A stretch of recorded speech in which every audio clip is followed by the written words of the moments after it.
Bueno, vamos a la palabra del Señor. Recuerden que estamos en una nueva serie. La serie que estamos tratando es sobre la justicia de Dios, estudiando la carta a los Romanos. Si tú pones mucha atención a la palabra y la lees con diligencia en tu casa, vas a poder captar mucho mejor estos mensajes. Yo tomo un extracto de cada capítulo y te enseño. Te recomiendo que entre semana tú leas todo el capítulo. Hoy correspondería al capítulo número 2 de la carta a los Romanos. Por favor, abre la escritura ahí en el capítulo 2, los versículos 28 y 29, por favor. Te insisto una vez más, entre semana, de verdad, lee este capítulo. Leyendo el 1 y el 2 es glorioso conocer las escrituras. Vamos a leerlo en voz alta. Romanos capítulo 2, verso 28. Dice la escritura: pues no es judío el que lo es exteriormente, ni es la circuncisión la que se hace exteriormente en la carne, sino que es judío el que lo es en lo interior. Y la circuncisión es la del corazón, en espíritu, no en letra, la alabanza del cual no viene de los hombres, sino de Dios. La medicina me parece sorprendente, especialmente algunas cosas relacionadas a ella, como por ejemplo hablar acerca de operar a alguno a corazón abierto. Abrir a alguna persona y operarle el corazón se me hace espectacular. Pensar en tener un ser humano vivo, es más, un trasplante de corazón se me hace algo impresionante. Es para honrar, es para bendecir a los que hacen toda esta clase de trabajo. Es una enorme bendición el que estemos en una época donde la ciencia ha aumentado, donde nos concede tantas bendiciones, tantos recursos para mantenernos saludables. Si te cuidas adecuadamente, con sabiduría, podrías tener una larga vida. Cuando yo veo esto acerca del corazón, me impresiona. Pero además, ¿sabes? Que cuando considero lo que la Biblia habla del corazón, me impresiona aún más todavía. Y no tanto porque esté hablando del órgano que bombea la sangre por el cuerpo, sino que cuando la Biblia habla del corazón, se traduce corazón por nuestro pensamiento latino romántico, pero en el original se refiere a las entrañas y no solo al órgano que bombea la sangre. Podrían ser riñones, otra traducción. La idea es hablar acerca de la fuente detrás de las motivaciones. ¿Qué es el corazón en la Biblia? Es lo que está como la fuente inicial de los motivos, de por qué piensas lo que piensas, por qué sientes lo que sientes, por qué decides lo que decides, qué está en el fondo de tu ser que produce estas decisiones, pensamientos y sentimientos. Y cuando hablamos acerca del corazón en la palabra, en este sentido, viendo sobre el corazón, va muy ligado a lo que significa ser cristiano de verdad. El cristianismo genuino no tiene que ver con una apariencia, no tiene que ver con guardar rituales que te hagan ver cristiano, no tiene que ver con un vestuario o con cargar un libro en específico, que es glorioso cargar la Biblia. No tiene que ver tampoco con la forma como tenemos nuestros servicios religiosos, que también me gusta mucho que los tengamos. Todo esto es bueno, pero no es realmente eso lo que hace a un cristiano. Más bien, por cuanto es cristiano, hace lo demás. Pero no te define lo externo, te define la fuente interna, el corazón, por lo que haces lo que haces. Eso es el verdadero cristianismo. En la carta a los Romanos, en el capítulo 1, el escritor, el apóstol Pablo, movido por el Espíritu Santo, comienza primero a disertar acerca de los pecados de la humanidad, o mejor dicho, de la fuente de maldad de la humanidad. Se olvidó de Dios, no quiso tener en cuenta a Dios, y en lugar de reconocer a Dios como Dios, se puso a adorar su creación, la creación de Dios, y esto lo llevó a una degradación moral. Y el hombre, la humanidad sin Dios, la humanidad irreligiosa, la humanidad no religiosa, comenzó a apartarse de Dios al punto en el cual se hizo despreciable, vamos a llamarlo así. Todo esto lo ves en el primer capítulo, especialmente en los versos 18 al 32. Pero no queda allí, sino que el escritor continúa la línea en el capítulo 2, ya no refiriéndose tanto a la humanidad sin Dios o a la humanidad sin religión, sino ahora hablando a la humanidad o a los creyentes religiosos, al pueblo de Dios, específicamente a los judíos, pero muy aplicable a nosotros también. ¿Y qué dice al respecto de su pueblo? Es decir, ya no la humanidad sin religión, sino el pueblo religioso, que también fallaron. que tampoco ellos guardaron el mandamiento o tampoco ellos pudieron vivir acorde a lo que se esperaba de los creyentes, sino que se apartaron también. Y esto es alarmante porque en ese principio de religión estamos hablando de los judíos, estamos hablando del judaísmo, que recibieron la fe, la palabra, los profetas, las promesas y todas las cosas directamente de Dios. No estamos hablando de religiosos paganos sin Dios, estamos hablando del pueblo de Dios, que tenían la presencia de Dios manifiesta entre ellos, las escrituras, los profetas, muchas cosas, y aún así fueron hallados reprobos o no pudieron ser hallados conforme a lo que se esperaba de ellos. Un ejemplo lo encontramos en los versículos 17 al 24. Repito que me asusta esto porque puede parecerse al cristiano.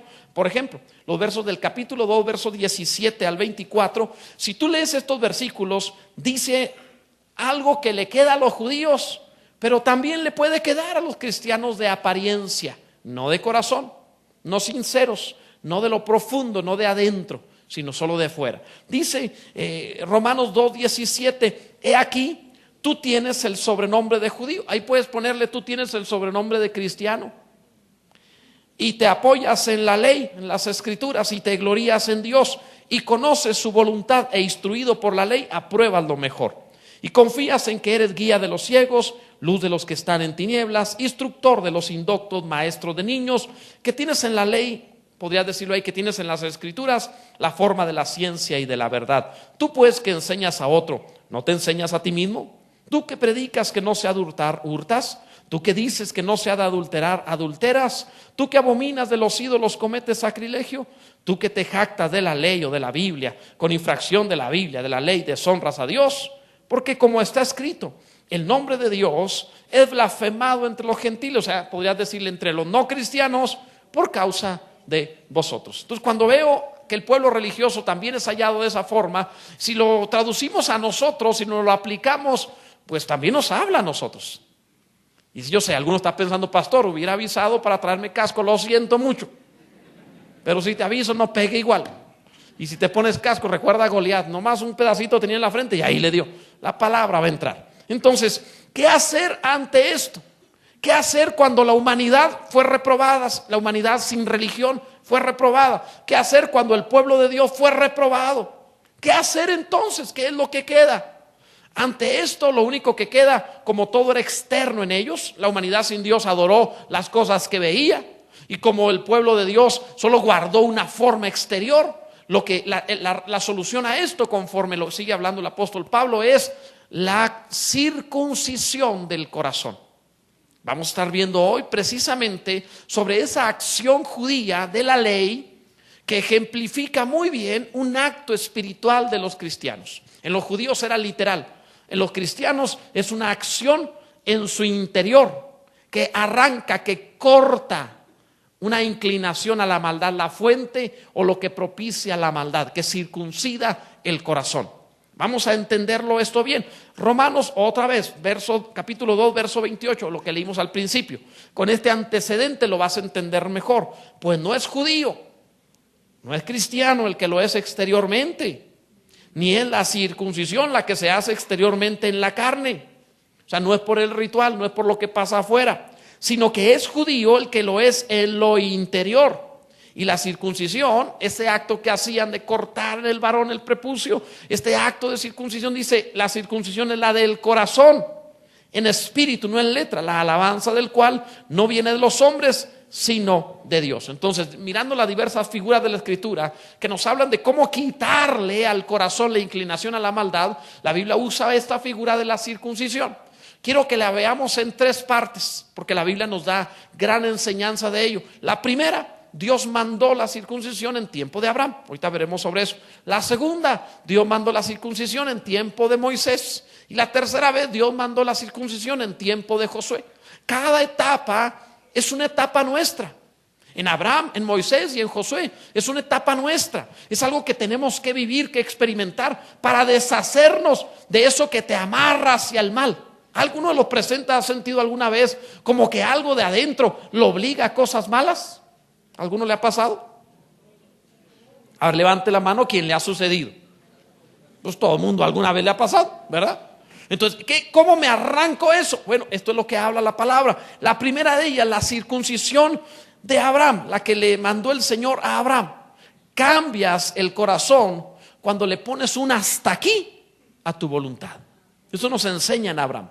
¿Qué pasó con Abraham? Bueno, Abraham tenía la promesa de producir a Isaac, al hijo prometido, el hijo que habría de ser la simiente del Mesías. Dios le dijo, tendrás un hijo. Dios lo llamó y el hombre habría de esperar a tener un hijo. Ya estaba grandecito, no era mucho. Cuando Dios lo llama, anda alrededor de los 80 años, no es mucho, ¿verdad? Pero y Dios le promete, tendrás un hijo. Y él tiene una esposa que es Sara, a la cual le lleva como 10 años de edad, poquito más quizás, 10 años de edad. Así que Sara tampoco andaba en sus primaveras, ¿verdad? Sara también ya había pasado un tiempecito y Dios le promete un hijo. Pero pasa el tiempo. Ahora, cuando tú tienes 20 años, te prometen un hijo y has cumplido 25, no te sientes para nada mal. Tú dices, hay tiempo. Cumples 30 y dices, hay tiempo. Pero si tienes 70, como que dices, el milagro requiere más fe, ¿verdad? O sea, está más complicado. Y entonces comenzó Sara a desesperarse porque no le daba hijos a Abraham. Y entonces le dijo a Abraham, llégate a mi sierva Agar para que tengas un hijo de ella. Y tú sabes bien que Abraham es un marido ejemplar. Abraham es un marido modelo que para nada va a contrariar a su santa y linda esposa. Y entonces Abraham hace el enorme sacrificio de tener que llegarse a la joven Agar, la sierva. Es muy complicado, o sea, piénsalo. Pobre Abraham, los sacrificios que tiene que hacer el hombre por su mujer. Entonces él se sacrifica y dice, bueno, todo sea porque Sara está desesperada y ella insiste a Abraham. Ve que la idea fue de Sara, no fue de Abraham. Abraham dijo, sea por Dios. Y entonces Abraham cede y tiene un hijo con Agar. A este hijo le llaman Ismael. Y ya ves el lío que hay hasta hoy todavía de árabes y todo este problema que existe. Tiene a Ismael. Cuando tiene a Ismael, él cree, y Sara también, que ya cumplieron la promesa, que ahora tienen lo que Dios les había prometido. Pero Dios viene hacia Abraham, de hecho, Dios deja de hablarle a Abraham por 13 años. Se esperó los 12 años del embarazo más los 12 años de Ismael. Y cuando el jovencito ya es un niño y ahora jovencito, ahora que llega a su edad de conciencia, que tiene que dar cuentas a Dios por su vida, es el momento que Dios vuelve otra vez a Abraham a hablarle y le habla de esta manera. Escucha bien, en el capítulo 15 vemos que empieza a pactar Abraham con Dios, pero en el 16, por la presión de Sara, engendra a Ismael. En el siguiente capítulo, después de este tiempo, Dios le habla a Abraham y le dice esto: Abraham, anda delante de mí y sé perfecto. Escucha esto. Abraham se desesperó para producir por sí mismo lo que Dios le prometió. Esto es la carne. La carne es esa sensación de, si no lo hago yo, no va a suceder. No sé por qué Dios se tarda tanto. ¿Cuánto tiempo más debo esperar al Señor? ¿Por qué he orado y Dios no me responde? ¿Por qué ayuné y clamé y pareciera que Dios no está presente? ¿Acaso está Dios enojado conmigo? Dios no oye mis oraciones. Y cuando el pueblo empieza a hacerse ideas y a cuestionar por qué Dios no actúa, es cuando brota su carne y dice, pues lo voy a hacer yo porque yo puedo hacerlo. Eso es lo que hace Abraham y esto es lo que él intenta. Ahora, el Señor va a esperar el tiempo necesario hasta que Abraham ya no pueda tener hijos y esté totalmente frustrado. ¿Qué es lo que Dios hace? Lo que Dios hace es esperar hasta que digas, estoy cansado de hacer mi voluntad. Mientras tú tengas fuerza de hacer tu voluntad, Dios esperará. Él es eterno, no tiene prisa. Tú no eres eterno, tú sí tienes prisa. Entonces Dios, ¿no se han fijado que Dios llega hasta el último minuto? ¿Quién sabe por qué no se aparece antes? Pastor, ¿por qué Dios no me responde rápido? Porque así es su estilo. Su estilo hasta que ya no aguantes más, ahí aparece. Siempre es así. Cuando ya estés a punto de morir, ahí entonces el Señor va a esperar lo necesario hasta que estés frustrado y digas, no más. ¿Cuánto tiempo esperó? Hasta que Abraham, todo este tiempo se fue entre la promesa más Ismael, todo este tiempo se fue hasta que Abraham tenía 99 años de edad. La idea es la siguiente: Abraham, vamos a poner, imagínate, un siglo.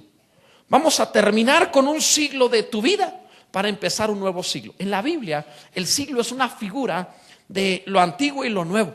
Por eso la Biblia habla del presente siglo malo. Habla de los príncipes de este siglo. Habla del Dios de este siglo, refiriéndose a lo primero terrenal. Y entonces, ¿qué dice Dios? Voy a esperar hasta que termines todo lo terrenal.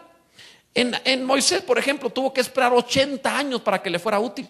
¿Cuánto tiempo más tiene que esperar Dios contigo hasta que dejes de pelear? Hasta que te rindas y digas: Él puede en mí todas las cosas, yo ya me cansé. ¿Por qué no dejas de pelear y te rindes de una vez? Ahora, el punto es: ¿en qué siglo vives tú? ¿Estás en el antiguo o nuevo siglo? Te lo explico de esta manera. Pareciera como que el ser humano batalla para adaptarse a los cambios. Es una inercia de vida que te mantiene ligado a algo y no cambias. Noten, por ejemplo, cuando aparecieron los automóviles, para algunos eran cosa del demonio los autos. Y muchos nunca quisieron aprender a andar en automóvil. ¿Por qué? Porque se frenaron y dijeron: no, eso no es para mí, ya eso es para otros, no es para mí. No se actualiza. Luego, en otro tiempo, aparecieron como ejemplo las computadoras y hubo quienes se aventuraron, ya tenían sus añitos y dijeron: pues vamos a moverle esta cosa a ver cómo funciona, ¿verdad? Entonces lo primero es que le escribían y luego buscaban dónde moverlas, así como como las máquinas de escribir, ¿verdad? La escribían y luego le jalaban: no hay nada, ¿verdad? En fin, pero intentaban actualizarse. Y algunos de hecho utilizan la computadora solo como una máquina de escribir, porque no se animan a moverla, a ir por más, a ver cómo funciona. Me recuerdo que hace muchos años en Chihuahua había muy poquitas computadoras. Compré una y era la primera empresa en mi giro que tenía computadoras, no más de una, y compré computadoras. Y entonces nunca me había sentado en una ni sabía dónde se prendía, no sabía qué funcionaba eso. Así que cuando ya la tenía ahí, me pasé toda una noche y parte de un día moviéndole a todo lo que podía para aprender a usarla. Porque si no, me iba a quedar fuera de mercado. Tenía que ir adelante de los demás, había que hacerlo. Era bastante complicado. Por demás está decir que te metes en unos líos bárbaros, eran casi de leña esas cosas. En fin, pero bueno. Y luego llegó otro tiempo, por ejemplo, los celulares. No faltó el que batalló para actualizarse. Y algunos su celular sigue siendo, es más, casi lo agarran para darle al círculo, ¿verdad? O sea, nada más es para hablar. Tiene 10,000 funciones, sirve para todo, pero tú lo usas para hablar y ya. No, está muy difícil, que no le manden un mensaje porque, esa cosa. Entonces, se meten en batalla, no se quieren actualizar. El ser humano le pasa que siempre está en la época anterior y no se anima. En lo espiritual es exactamente igual. Desde que estamos en el vientre de nuestra madre, conforme avanzamos en la vida, nos acostumbramos a ser carnales. Nos gusta vivir para la carne. Estamos acondicionados condicionados a pensar y sentir y actuar de acuerdo a lo que vemos, a lo que sentimos, a lo que hay en nuestro derredor, a lo que el cuerpo necesita. Y entonces nos volvemos tan carnales que cuando viene la vida en el espíritu decimos: ¿cómo funciona? Nada más cree. ¿Pero qué tengo que hacer? Confía en Dios. No, pero confía en Dios.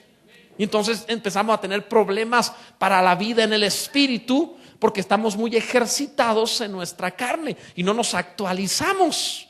Nos es tan difícil creerle a Dios que alguien puede decir: pastor, ora por mí para sanar. ¿Cómo no? Oramos por él y luego se va de aquí y dice: vamos rápido a la farmacia porque si no, no alcanzo a comprar los medicamentos. Entonces, ¿para qué pidió que oráramos pues? Es un ejemplo simple nada más, pero necesitamos aprender sobre esto. Es bien importante. Entonces, ¿qué hacemos? Dios viene y dice: mira, te la pasaste toda la vida siendo Ismaeles. No quiero que hagas más Ismaeles. Quiero que vivas por la fe, que confíes en mí, que todas tus obras sean porque confías en mí. ¿Y qué hizo Abraham? Cuando Dios le habla a Abraham de la fe, Abraham trae a Ismael y le dijo a Abraham a Dios. Y de hecho usa una palabra que no debiera estar en la Biblia. Dice: ojalá Ismael viva delante de ti. Ojalá quiera Alá, imagínate. Y lo pegado a Ismael. Estos árabes se metieron ahí, ¿verdad? Entonces, porque dice, ojalá Ismael quiera a Alá que los árabes. Está ahí metido. Eso es simbólico, ¿eh? Cuando yo lo vi, dije, no puede ser que esté eso ahí en la palabra, en el capítulo 17. Entonces, pero ¿qué es lo que hace Abraham? Trae a Ismael, lo presenta delante de Dios, diciéndole que Ismael viva delante de ti. Está diciendo, ¿qué te parece? Si, mira, tu plan está muy bonito, y que otro hijo, y no sé qué, y que la viejita Sara tendrá hijo, está bien, todo se oye bonito. Pero pues ya está Ismael, hombre. Bendíceme Ismael. Y Dios dice, no hacemos exactamente lo mismo. Hacemos obras en nosotros. Te casas con quien nunca preguntaste, pones el trabajo o te metes a trabajar donde jamás consultaste a Dios, haces lo que quieres, y una vez que estás metido en el lío, vienes con Dios y le dices, Dios, ¿me respaldas mi Ismael? ¿Me aceptas a Ismael? No. Pues ya estoy enredado en esto, pues ya ayúdame. No. Y Dios no va a hacer convenios, acuerdos, no va a decir, bueno, pues ya ni modo, hombre, ya hasta bonito te salió, está bien, Ismael. No. Es más, Ismael sería varón fiero.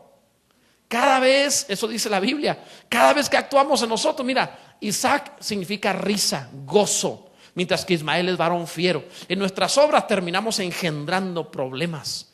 En Dios engendramos gozo de Dios. Necesitamos aprender esto. Por esta razón Dios le dice, no, lo que es nacido la carne es, no se puede, no te lo voy a aceptar.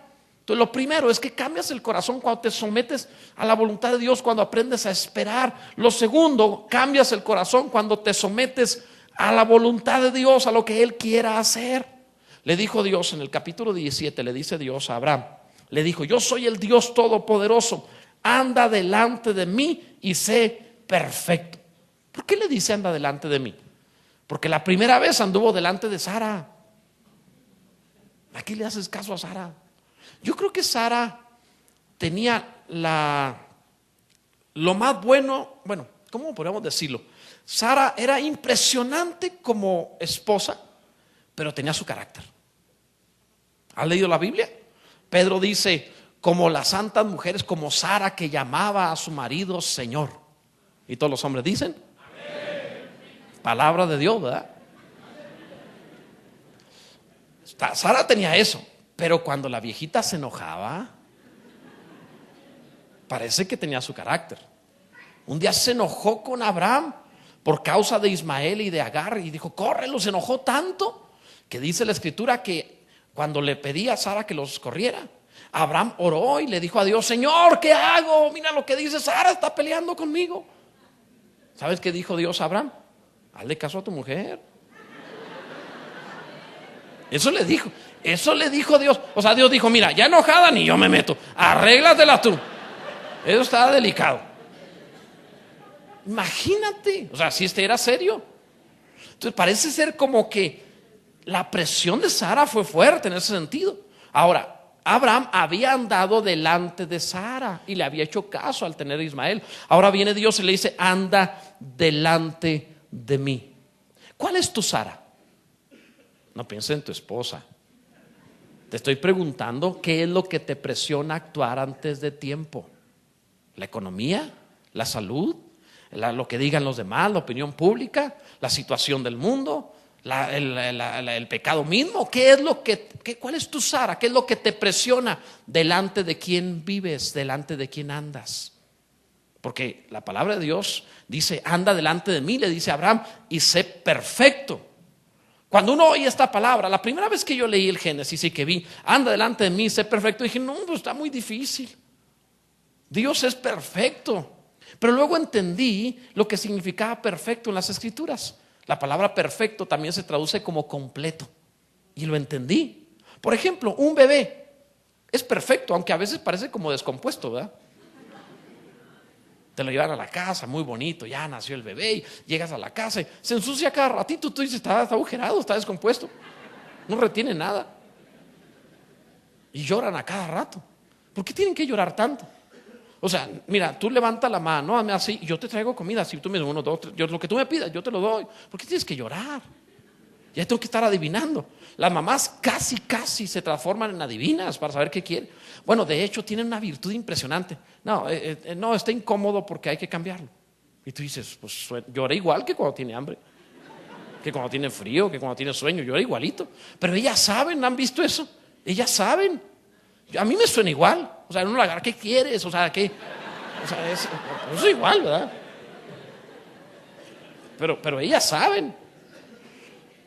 Pero aunque tienen muchas cosas que podríamos llamar inmaduras, que podríamos pensar, bueno, no habla, no camina, es un pequeño tirano. 4 kilitos, pero es un tirano. Toda la familia está alrededor de él, incluyendo la economía. Es un tirano ese pequeñito.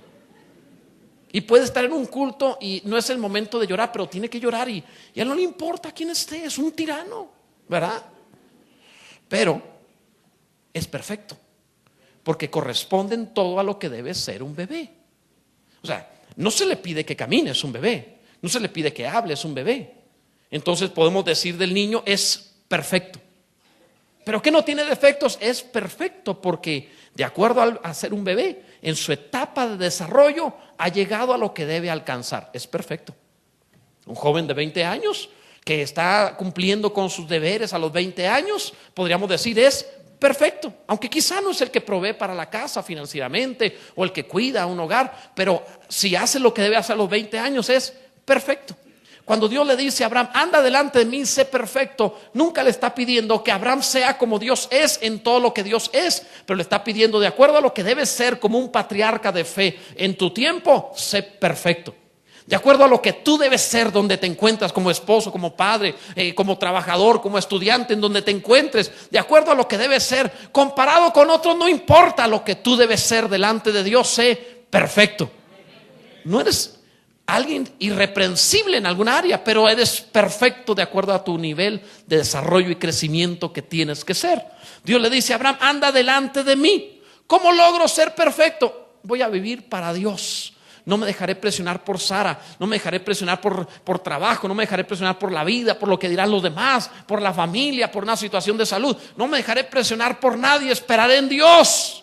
Viviré delante de Dios y seré perfecto. Bendito sea Dios. Alguien debe decir amén. Alguien entiende lo que estamos hablando. Andar delante de Dios es someternos a su voluntad. Su voluntad suele estar expresada en un pacto. Entonces, ¿qué hace Dios? Bueno, Dios hace un pacto con Abraham. Anda delante de mí, sé perfecto. Vamos a hacer un pacto, Abraham. Este es el pacto que vamos a hacer. Le dice en Génesis 17:14, el varón incircunciso, el verso 10 antes de eso, 17:10, este es mi pacto que guardaréis entre mí y vosotros y tu descendencia después de ti. Será circuncidado todo varón de entre vosotros. Qué interesante. Como andas haciendo ismaeles, te voy a circuncidar. Vamos a tener un pacto, Abraham. Me voy a asegurar que no hagas otro Ismael. Señor, ¿cómo te vas a asegurar? Bueno, lo que voy a hacer es cortarte. No hay otra manera, ¿no? Te vas a acordar toda la vida. No se te va a olvidar jamás. Te voy a cortar. Voy a cortar la fuente de lo que engendró. Te voy a cortar la fuente del corazón. Es decir, lo que hay adentro. La idea de esto era que tuviera una cicatriz que le recordara un pacto.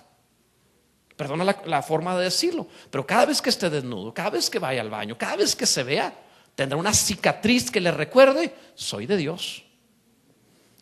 Y ya no voy a hacer ismaeles porque duele. No creas que se iban a un hospital donde había anestesia, un bisturí, un hombre de blanco que traía cubierto el rostro. No. La circuncisión era con pedernal, una piedra. Agarren al viejo. Así era. Se le echaban encima, uno un brazo, otro brazo, la pierna. Levantaban las ropas que traía ya, así como va, nada de anestesia ni nada. Agárrenlo fuerte, pero está gritando y dice, no importa, pedernal, con una piedra. Y cortaban con una piedra. Ahora, no es un corte finito de bisturí, es una piedra. ¿Por qué está haciendo Dios esto? Y eso que Dios había dicho mi amigo Abraham. Imagínate a los enemigos. La idea es, Abraham, cada vez que veas esta cicatriz, recordarás que me perteneces y que tienes que confiar en mí. No vuelvas a ser ismaeles. ¿Cómo se rasga el corazón? Igual. Actúas en tu fuerza, te metes en problemas y los problemas te rompen el corazón y dices, no lo vuelvo a hacer, Dios. ¿Por qué sigo haciendo mi voluntad? Duele. Y el que es entendido dice, ve la cicatriz y dice, no quiero volver a hacer esto. En el verso 14 les dice el Señor, el varón incircunciso, el que no tuviera circuncidado la carne de su prepucio, aquella persona será cortada de su pueblo, ha violado mi pacto. Entonces, ¿qué pasa? ¿Quién es cristiano y quién no? El que no tiene cicatriz en el alma, el que no tiene cicatriz dentro, el que no recuerda ese romper, ese arrepentimiento y conversión que te hizo llorar delante de Dios diciendo, Dios, no quiero hacer más ismaeles, ¿en qué lío me metí? ¡Auxilio! El que sí tiene eso es el que Dios dice, este está en mi pacto. El que no tiene eso no está en el pacto.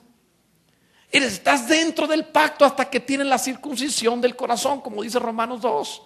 Hasta que te rasgaron el corazón y dijiste, en verdad debo esperar en Dios, en verdad debo andar delante de Dios, en verdad debo confiar en Dios, porque hago mi voluntad. Si me meto en problemas, voy a hacer lo que dice la palabra de Dios para no volverme a meter en este lío. La cicatriz del alma te recuerda quién es el Señor. Bendito sea su nombre para siempre. El Señor es fiel. Eso va a doler. Jesús decía, arranca tu ojo derecho, corta tu mano derecha. Hablaba de que esto duele.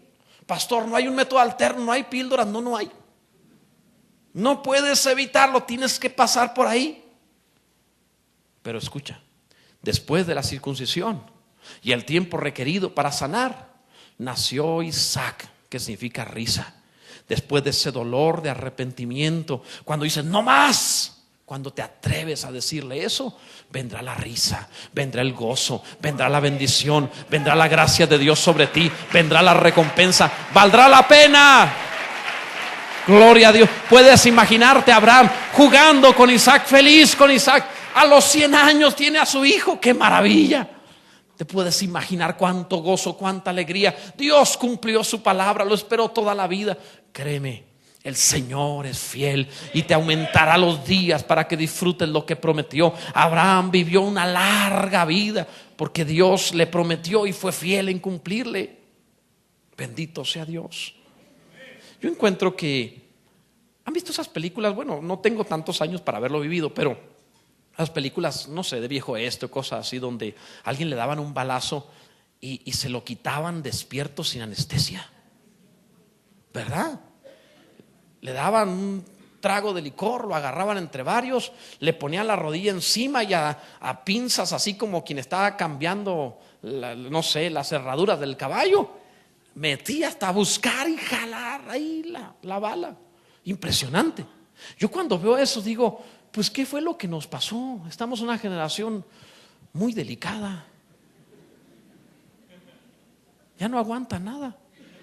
Estamos en una generación muy delicada. Es una generación que cualquier dolorcito estornuda el varón y quiere su sopita de pollo, que su esposa que lo atienda. Ay, ya no me siento tan mal, traigo el cuerpo cortado. En otra generación te arrancaban las balas con unas pinzas. Hombre, ¿qué pasó? ¿Qué sucedió? ¿Verdad? Es una generación muy consentida, muy delicada, una generación que no soporta nada. En lo natural así es, pero eso se traslada a lo espiritual. Ya no aguanta nada y cuando tiene problemas produce a su Ismael, se mete en líos, luego viene al altar y no le pide a Dios no volver a producir Ismaeles, no le dice Dios perdóname, no, ¿sabes qué le dice a Dios? Quítame el dolor, el problema, el sufrimiento. Lo que quiere es la anestesia, no el cambio. Así nunca se circuncida un corazón. Lo que necesitas no es la anestesia, es la cicatriz del toque divino que no te deja igual. Es venir como Jacob voluntarioso y ser golpeado de Dios para renguear el resto de tu vida y recordar: el Dios de gloria me tocó, el Dios de gloria me hizo andar diferente, el Dios de gloria hizo algo en mi vida. aprender a cambiar, atreverse a ese proceso. Es una generación muy consentida que batalla tanto para rasgarse, para sufrir, para dolerse. Parecen como los judíos de este siglo. ¿No han visto? Mira, en la Biblia los judíos rasgaban sus ropas. Ahora hacen ropa que tienen velcro. No bromeo, es ropa para los funerales judíos. De verdad, no bromeo. Los hacen con velcro, entonces llegan al funeral. ¡Ay! No es cierto, salen de ahí y le pegan otra vez y ya se van. O sea, no se vale. Así hay cristianos. Rasgan en apariencia el corazón y lloran porque la canción los motivó, pero no rasgaron el alma. Decir: no más, ningún Ismael más. No me vuelvo a meter en este lío. Voy a hacer lo que Dios dice y nada más. Voy a vivir por la palabra de Dios. No quiero ser un practicante de la religión. Quiero estar circuncidado del corazón, someterme a su voluntad. La circuncisión de Abraham. La circuncisión de Moisés es semejante. Tardó más en la de Abraham, no te preocupes. Alguno empezó a pensar: si duró tanto con Abraham y lo que sigue. No te preocupes. Es parte de la generación chiple que todo lo quiere rápido. La circuncisión de Moisés. No puedes andar en el camino cristiano sin un cambio de corazón, sin excepción. A Moisés Dios le da la encomienda: saca a mi pueblo Israel de la esclavitud egipcia y llévalo al monte que te diré, y luego a la tierra que prometí a sus padres. Dios le hace promesas gloriosas. ¿Recuerdan ustedes que la circuncisión se la dio Dios a Abraham como señal del pacto con su pueblo? El que tenía la cicatriz era del pueblo, el que no tenía la cicatriz no era del pueblo. Entonces cuando Moisés recibe la encomienda de sacar al pueblo de Dios, al que tiene la señal del pacto, Moisés va con su esposa, su hijo, va hacia Egipto. Y en el camino, en una posada, un lugar donde llegaron a descansar, la Biblia dice que le salió al encuentro Dios para matar al hijo de Moisés. Y entonces tú dices: a ver, Dios lo envió y luego le quiere matar al hijo. ¿Por qué? Algunos piensan: ¿por qué si Dios me dio esta bendición luego me la quita? ¿Por qué si hago tal cosa luego Dios parece enemigo? ¿Por qué hace Dios esto? Moisés va a Egipto a sacar al pueblo del pacto con un hijo que no circuncidó. Su primogénito no estaba circuncidado. Es decir, al no estar circuncidado, no era de la promesa, no era del pacto, no era del pueblo de Dios. Quiero que comprendas esto, es bien importante. ¿Cómo hay gente que intenta andar en el camino de Dios sin la circuncisión del corazón? Ok, yo quiero ser cristiano, pero no me metas a mí en eso de conversión y compromisos y no. Yo nada más voy y me porto bonito y ya. No. Tiene que tener cicatriz, sin importar cuál gloriosa sea la experiencia de Moisés. Su hijo tenía que ser circuncidado. Sin importar qué gloriosa sea tu experiencia y lo que sentiste y lo que cantaste y lo que... No importa, necesita la circuncisión, sin excepción. Pastor, pero entonces tarde o temprano voy a tener que llorar así. Sí, sin excepción. Un día te postrarás y te romperás delante de Dios. Hazlo voluntario y ya. Porque no es lo mismo que te circuncides por voluntad a que te agarran la fuerza y se circunciden. ¿Te acuerdas de Abraham? Entonces, por favor, mira esto.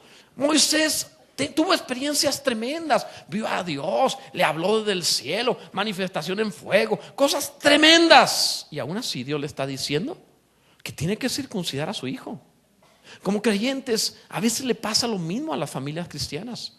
Porque el papá, la mamá tiene experiencia gloriosa con Dios, hablan en lengua, profetizan, oran por enfermos, andan de aquí para allá, maravilloso todo. Y su hijo incircunciso y mundano.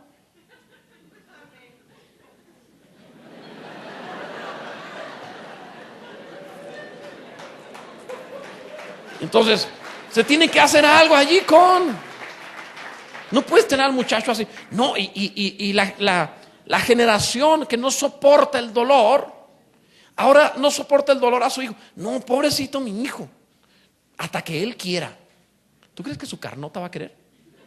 No va a querer. Tiene que rasgarse el corazón. ¿Tú crees que los niños, cuando los circuncidaban sus papás, el niño decía: ¡ay, qué padre! La circuncisión, me toca que me circunciden. No, era la fuerza. Lo agarraban y lo circuncidaban. De hecho, por eso lo hacían a los 8 días de nacido, que no se defienda. A los 8 años es más difícil y a los 18 peor. Los 8 días significaba nuevo comienzo. Termina una semana, empieza una nueva vida. Eso es lo que significaba. Dale una nueva vida a tu hijo. Imagínate unos padres que puedan ver a su hijo y decir: no, si le quito la espina que trae le va a doler mucho, déjasela mejor. Se le va a infectar, se va a poner peor. Un día le va a doler mucho más. Vamos a quitársela ahora.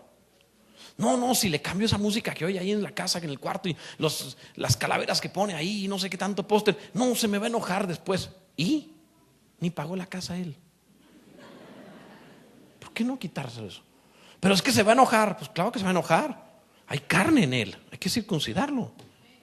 Pero a la fuerza no va a querer ser cristiano. Ay, si todos llegamos de buena voluntad. Si al principio nos agarró Dios, ¿cuántas veces tuvo que presionar y forzar hasta que dijeron: es verdad? ¿Tú crees que el pueblo del pacto no recibió las promesas solo porque sí? El asunto es que tenían que hacerlo. ¿Qué importante es esto? Necesita la señal del pacto, la circuncisión. Mira, el pueblo mexicano es un pueblo bien fiestero. Le fascina, sí, así como gritaban así, le fascina ser bien fiestero. No digan que no. Algunos de los presentes en el mundo eran súper fiesteros. Se iban el viernes y para no sentirla el sábado, continuaban hasta el otro viernes. Algunos eran tremendos fiesteros. Pero imagina tratar de meterte a una fiesta sin invitación donde ni te conocen ni tienen nada que ver. Te van a sacar, o sea, necesitas ser parte, tener una invitación, si no, no puedes entrar. Dios dijo, conforme leímos en Abraham: el que no tenga la señal del pacto será echado de mi pueblo. Cuando traes al muchacho incircunciso, cuando no le has puesto la ley de Dios en el corazón, cuando lo has dejado vivir como quiere, un día la misma gloria de Dios en la reunión dirá: a este muchacho lo sacamos de aquí porque no está dentro de pacto. Tú dirás: pero Dios me lo prometió. Dios prometió que bendecirá a tus hijos que los traigas al pacto. Pero si no lo traes al pacto, no está en la bendición. Lo traerás a Dios y lo circuncidarás, y entonces el pacto de Dios estará sobre él. Pero tiene que ser así. No es como por casualidad, como diciendo: bueno, 1, 2, 3 por todos mis amigos y por mí. Ya, por este, y también por aquellos al cabo. No es así. Lo tienes que traer. Si no, dijo Dios, lo echarás del pacto. No puede entrar sin la señal. ¿Dónde lo encontró Dios? En una posada. No hay descanso. Llegaron a la posada a descansar. No hay descanso. Esas familias que no tienen descanso, siempre en problemados, siempre en dificultades, siempre en complicaciones. ¿Por qué razón? Pastor, ¿qué hacemos? ¿Qué resolvemos en nuestra vida? Una cosa: circuncida el corazón de una vez. Una cosa necesitas. No necesitas más clases. Circuncida el corazón. Sométete a la voluntad de Dios y te irá bien. Circuncida el corazón. No has leído la Biblia, no hay paz para el impío. No hay. Circuncida el corazón, ríndete y haz la voluntad de Dios. ¿Qué hago? La Biblia lo dice. Pastor, ¿cómo debo portarme con mi esposa? La Biblia lo dice. Trátala como vaso más frágil, como acogedera de la gracia de la vida. Háblale sin aspereza. Tienes que formarla, hacerla con tus palabras como Cristo a la iglesia. Tienes que velar por ella, cuidarla, dar cuentas a Dios por su vida, proveerle, sustentarla, ayudarla, ser cabeza como Cristo es de la iglesia. Eso dice. Yo pensé que me iba a dar consejos terrenales. No, eso dice: sométete al pacto. Pastor, ¿qué hago con mi marido? Él es así. Gánalo sin palabras por tu conducta casta y respetuosa. Dejarle sermones y pelearle todo el día. Lo que debes hacer es ser cristiana y someterte a la palabra de Dios. ¿Estamos entendiendo esto? La palabra te da el consejo simple. Solo hazlo. Pastor, es que mi caso es diferente. Ándale pues, haz un Ismael. Porque su caso es diferente. Porque la viejita ya no puede y tiene mejor agarrar. Hazlo conforme al libro. Dios había dicho: yo sacaré de la aflicción a una tierra que fluye leche y miel.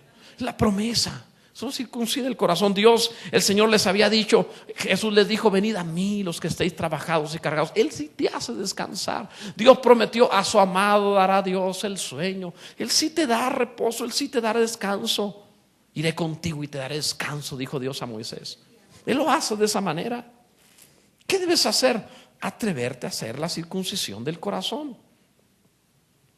Imagínate, a veces queremos ahorrarnos el problema. Cuando alguien quiere cambiar las cosas, puede complicarlas. Y a veces preferimos no hacer nada, esperando que Dios haga algo para no tener problemas. Imagínate una persona que diga: voy a ahorrarme el dinero que cuesta la operación del corazón. Sí, el médico dijo, ya se le tapó la arteria, se va a morir. Pero me voy a ahorrar un dineral si no me opero. Ajá. Vas a costar más en el funeral. Pero él cree que se va a ahorrar. Entonces la gente dice: no, me quiero ahorrar el problema del hogar, no, reprender al hijo, pelear en familia. No, mejor no movamos nada, que sigamos así, que de un día, yo sé que un día Dios en su gracia nos va a ayudar. No, circuncida el corazón y te ayudará. No trates de ahorrarte la operación del corazón. Tienes que pasar por allí a fuerza. ¿Qué hace la esposa de Moisés cuando ve que van a matar a su hijo? Ella era egipcia, probablemente ella fue la que se había opuesto a la circuncisión. ¿Qué es lo que ella hace? De inmediato agarró una piedra de pedernal y tomó al muchacho, y ella misma ahí en el campo, ahí donde iban en el camino, sin anestesia ni nada, dijo, sin que nadie agarre al muchacho. Valientes mujeres de Dios.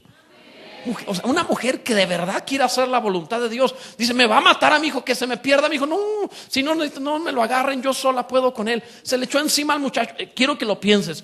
¿Cómo le haces, mujer, para circuncidar a un jovencito, un niño ya de 8 o 9 años, posiblemente más? Como mujer tú podrías con una piedra cortarle, circuncidarlo. Yo creo que sabía jiu-jitsu.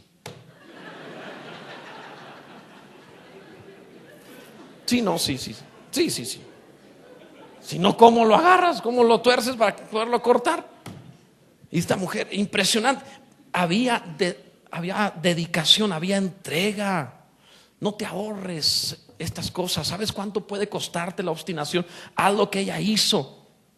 Debes decir: basta, es hora de cortar la carne. Basta, no más. Vamos a cortar la carne de una vez. Solo cambiando el corazón vendrá la vida que Dios desea dar.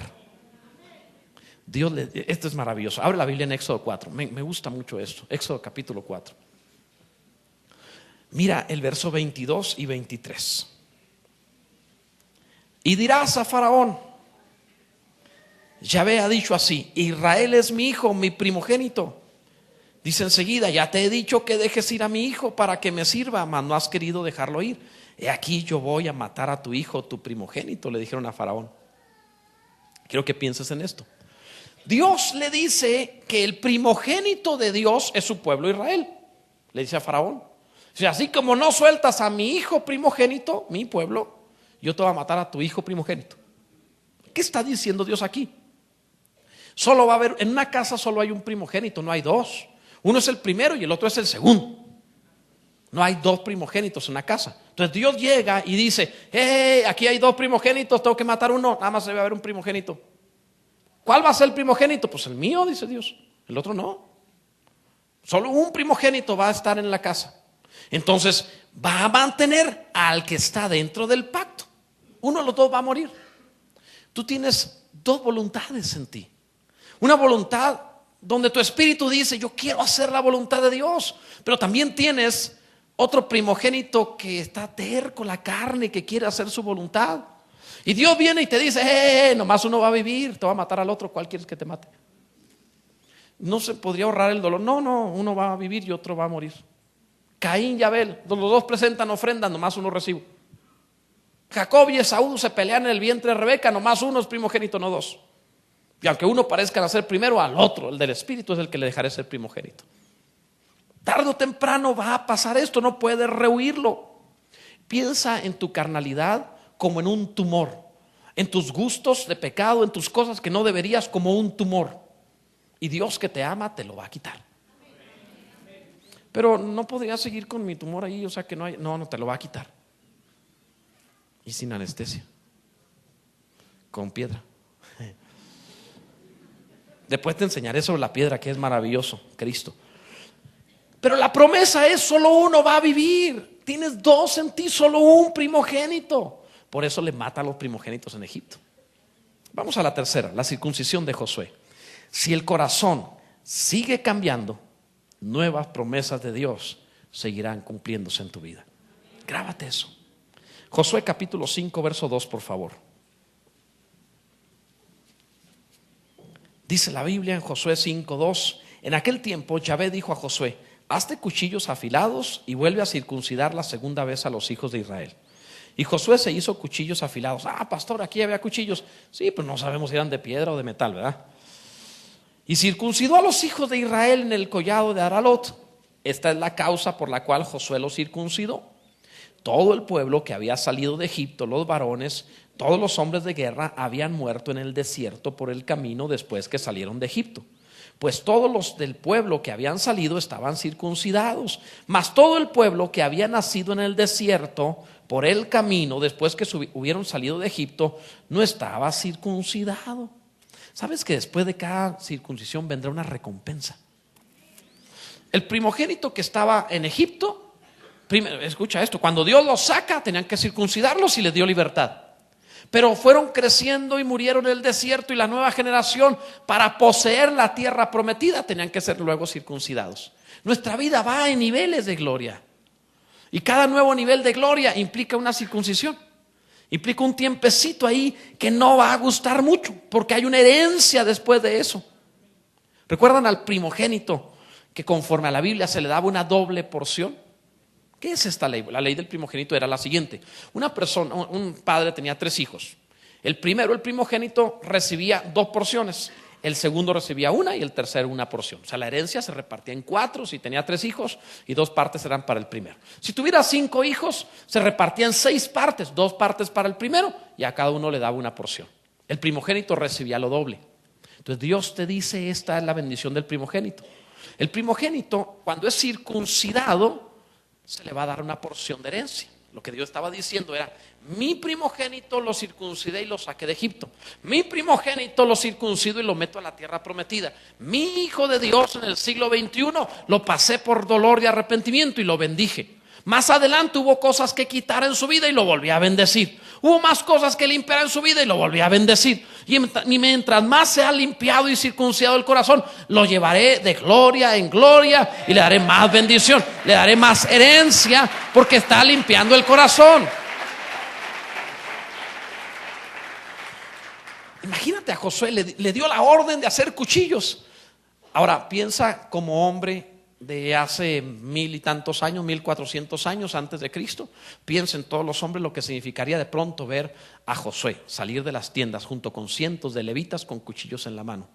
Todos los varones, fórmense. No alcanza, ¿verdad? Yo no sé qué lío habría en Israel, porque eran cientos de miles. Imagínate la sangre, el lloro, el estar. No, esto haber sido es horrible. Corretearlo. No, esto debió ser tremendo. Quiero que pienses de esa forma. Bueno, ahora trasládalo al siglo XXI y ve salir del cielo a Dios mismo con sus ángeles, con cuchillos en las manos, buscando cristianos para circuncidar. Te voy a alcanzar en la escuela, en el trabajo, en la familia. Te voy a alcanzar en la calle. Te voy a alcanzar donde estés. Te vas a dormir tarde o temprano. Te voy a alcanzar. Pastor, ¿está diciendo que Dios me perseguirá con un cuchillo? Sí. No es mi idea, no te enojes conmigo. Yo no persigo a nadie. Si por mí fuera, todos contentos y felices sin problemas. Pero Él quiere llevarte a la nueva herencia. Y para esa nueva herencia nadie entra a la tierra prometida. Nadie entra al cumplimiento de las promesas bíblicas si no lo circuncidamos primero y luego cruzamos a la bendición. De otra manera no va a funcionar. Alguno va a decir: amén, bendito sea el nombre del Señor. Con una cicatriz, pero con el título de propiedad de una nueva bendición. Por último, cambia tu corazón 1 vez, 2 veces, 3 veces. No te detengas. Sigue cambiando. No te detengas. En cierto modo, Josué es como la mezcla de Moisés y de Abraham y de Moisés. Es como la conclusión, vamos a llamarlo así. ¿Sabían ustedes que Cristo pasó por estas 3 circuncisiones y nosotros también? Miren a Cristo. Cuando nació, Cristo tuvo que ser circuncidado en su engendrar, porque Él no nace de José, nace de Dios. Ahí hay una circuncisión de la carne, no puede nacer de José. Primera circuncisión, engendrado de Dios. Segunda circuncisión, llegó el momento en el cual a los 8 días de nacido lo llevaron al templo y fue presentado y circuncidado, segunda circuncisión, en su carne. Tercera circuncisión, fue llevado a la cruz, iban a volver a cortar la carne y él tuvo que decir: no se haga mi voluntad, sino la tuya. Cuando pasó por la tercera circuncisión, la cruz, pudo resucitar y el Padre le entregó todas las cosas en las manos. Toda potestad me es dada en el cielo y en la tierra. Recibió herencia, recibió potestad, recibió dominio, recibió de Dios bendición. ¿Alguien entiende lo que estamos diciendo? Lo mismo pasó y debe pasar con nosotros. La Biblia dice que aquellos que le recibimos nos dio potestad para ser hechos hijos de Dios, los cuales no son engendrados de carne ni de voluntad de varón, sino de Dios. Esto implica primera circuncisión. Cuando te convertiste, tuviste que negar quién eras y entregarte a Dios, recibir a Cristo como Señor, y te circuncidaron por primera vez. No está terminado el proceso. Luego a los 8 días, es decir, tienes que entrar a una nueva etapa, la etapa de Moisés, ver la palabra y decir: tengo que obedecer las escrituras. Ahí donde se atoran todos, la gran mayoría no llegan a los 8 días. No se atreven a decir: si la Biblia lo dice así, no importa qué pienso, la Biblia lo dice. Debo ser circuncidado guardando los mandamientos de Dios y ya. Segunda circuncisión. La tercera, la gloriosa, es cuando llegas al punto de decirle a Dios totalmente entregado: no se haga mi voluntad sino la suya. Cuando te rindes a una cruz, no más. No voy a hacer lo que yo quiero, lo que Dios desea es suficiente. En la segunda, en la de Moisés, obedeces los mandamientos, pero todavía batallas. Pero en la tercera te das, te entregas. Que haga conmigo lo que quiera. Puedes amar a Dios y llamarle tu Dios cuando te abandone, cuando te mate en la cruz, cuando ponga el mal sobre ti, pecado y todo sobre tu vida. Jesús pudo amar a Dios aun cuando el Dios, el Padre, estaba poniendo sobre Jesús todo lo malo y dándole la espalda. Cuando se hace exhibido de esa manera, la tercera, y aún así dijo: mi Dios, mi Padre, no importa si me das bien o no, no importa si me bendices o no, eres mi Dios y mi Padre. No importa si me va bien en la vida, eres mi Dios y mi Padre. No importa si me matan o no, si sufro o no, eres mi Dios y mi Padre. La tercera circuncisión. Ya no solo obedece los mandamientos, ya no te importa más que hacer su voluntad. Entonces entras a la tierra prometida. Has pasado lo de Abraham, has pasado lo de Moisés y has pasado lo de Josué. Entra en el gozo de tu Señor. ¿Alguien entiende lo que estamos comentando? Bendito sea el Señor. Gloria a Dios. O sea, esto no es para los que se desmayan viendo sangre. Esto es para los que quieren, cristianos que tienen voluntad. El propósito de la circuncisión: para que ames a Yahvé tu Dios con todo tu corazón y con toda tu alma, y que vivas, dice Deuteronomio 36. Concluyo diciéndote esto en forma de aplicación final. La circuncisión en parte es obra nuestra, en parte es obra de Dios. Obra nuestra porque dice Deuteronomio 10:16: circuncidad pues el prepucio de vuestro corazón y no endurezcáis pues más vuestra cerviz. Deuteronomio 10:16. O sea, yo tengo que hacer algo. Simplemente cortar. Tengo que hacerlo. No, ser cristiano no es para los que se rinden rápido. O sea, tengo que hacerlo, tengo que obedecer. Pero también es obra de Dios, porque el Deuteronomio 36 dice: y circuncidará Yahvé tu Dios tu corazón y el corazón de tu descendencia. Hay áreas que no alcanzo a cambiar yo. Lo que pueda lo haré, pero hay áreas que no puedo y necesito que las haga Él. Esas áreas circuncidará Yahvé Dios tu corazón. Esas debo ir a Él y decirle: corta lo que no alcanzo, quita lo que no veo. Piensa en la ilustración del que estás quitándole una bala. Se suben, hay un momento en donde, si tratas de curarte a ti mismo, llega un momento en donde te vencerá el dolor, te vencerá la fuerza, te soltarás y necesitas que alguien más lo haga. Hay un momento en donde haz lo que tú puedes, date con todo tu corazón, obedece la palabra, pero hay un momento en donde tendrás que decir: hasta aquí llego, Señor, mete la mano, tú ve más hondo. Yo no alcanzo esto, hazlo tú. No estoy hablando de lo aparente, ahí sí puedes. Estoy hablando del detalle fino del espíritu, lo que no ves, lo interior. No digas: Señor, quítame este vicio. No, ese quítalo tú, déjate tonterías. No estoy hablando de lo externo, estoy hablando de lo que está dentro, lo que no alcanzas a ver, la fuente de maldad. Esa Dios la puede quitar. Esa sí te puede librar. Bendito sea el nombre del Señor. Gloria a Dios. Ponte en pie, por favor.